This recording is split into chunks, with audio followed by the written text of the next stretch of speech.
Selamat datang kembali di channel saya, Rio F. Girsang. Teman-teman, pada video sebelumnya saya telah mereview buku yang berjudul Undang-Undang Ketenagakerjaan dan Aplikasinya, yang membahas tentang hukum material dari Undang-Undang Ketenagakerjaan. Bila teman-teman belum menontonnya, bisa lihat dan nonton dengan mengklik ikat yang ada di atas ini. Pada video kali ini, saya akan mereview buku yang membahas tentang hukum formil atau tata cara bersidang di pengadilan terkait perselisihan hubungan industrial. Buku yang saya review ini berjudul Hukum Acara Perburuhan, karya Sehat Damanik, penerbit DSS Publishing. Nih bentuknya ya. Oke.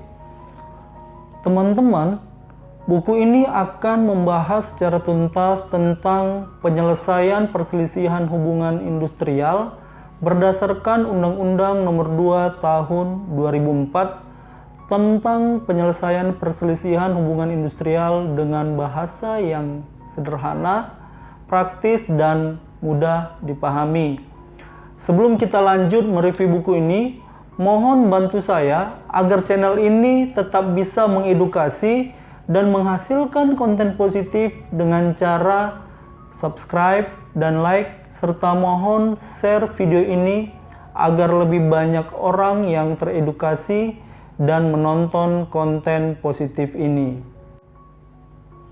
Teman-teman, buku ini terdiri dari 7 bab, yakni bab 1 tentang pendahuluan.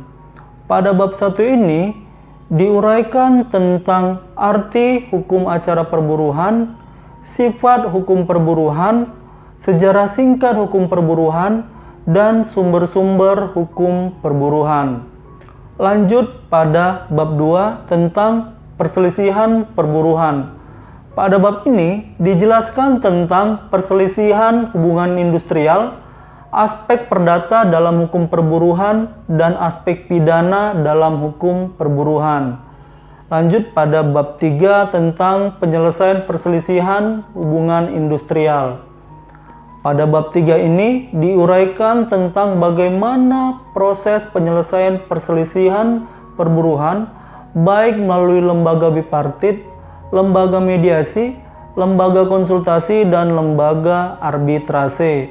Selain itu, pada bab ini juga diuraikan tentang penyelesaian kasus pidana perburuhan yang meliputi kejahatan, pelanggaran, membuat pengaduan, pra-peradilan, proses penuntutan, hingga pada proses persidangan. Kita lanjut pada bab 4 tentang pengadilan hubungan industrial. Pada bab ini dijabarkan tentang susunan pengadilan hubungan industrial, lalu tentang gugatan perselisihan hubungan industrial yang meliputi proses mempersiapkan gugatan dan proses pemeriksaan perkara di pengadilan hubungan industrial. Kita lanjut pada bab 5 tentang upaya hukum.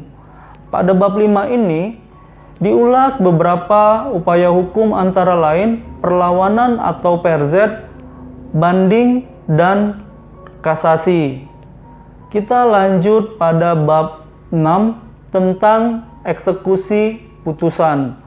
Pada bab ini dibahas tentang putusan yang dapat dieksekusi, proses eksekusi yang dimulai dari pemberian unmanning atau teguran, peletakan sita eksekusi, hingga pelaksanaan lelang. Mengenai proses eksekusi, teman-teman juga dapat memperdalam pemahaman teman-teman dengan membaca buku Ruang Lingkup Permasalahan Eksekusi di Bidang Perdata karangan M. Yahya Harahap. Review bukunya dapat teman-teman lihat pada video saya sebelumnya dengan mengklik ikat yang ada di atas ini. Nih, yang di atas ya, diklik aja. Kita lanjut pada bab terakhir, bab 7 tentang lampiran. Pada bab ini berisi lampiran Undang-Undang Nomor 2 Tahun 2004 tentang penyelesaian perselisihan hubungan industrial yang merupakan dasar hukum tentang hukum acara perburuhan. Teman-teman, buku ini juga disertai dengan contoh-contoh surat gugatan, jawaban, memori kasasi, kontra memori kasasi, surat permohonan unmanning, dan surat permohonan lelang, sehingga buku ini dapat menjadi panduan untuk proses beracara di pengadilan PHI. Dari bentuknya, saya suka karena ukurannya agak kecil. Nih, ukuran bukunya agak kecil ya, bisa dibanding misalnya dengan buku yang lain. Ini ukurannya relatif lebih kecil, sehingga praktis untuk dibawa, dan penulis juga menggunakan font yang cukup baik sehingga enak dibaca. Nah, yang menarik juga dari buku ini adalah buku ini disertai dengan kata sambutan dari pengacara kondang, yakni Bang Hotma Sitompul. Berdasarkan kata sambutan Bang Hotma Sitompul, penulis yang pernah aktif sebagai staf beliau dan memang cukup menaruh perhatian khusus pada bidang perburuhan, serta sudah menangani banyak kasus-kasus di bidang perburuhan. Artinya, penulis sangat expert di bidang perburuhan. Teman-teman, sekian dulu review buku ini. Terima kasih karena sudah meluangkan waktu menonton video ini. Bila teman-teman memiliki saran buku-buku hukum yang mau direview, bila ada pertanyaan seputar hukum, atau bila ada saran untuk pengembangan channel ini, silahkan tulis di kolom komentar pada video ini. Mari meningkatkan kemampuan literasi kita dan membangun Indonesia dengan membaca. Di balik kesuksesan, pasti ada buku yang dibaca.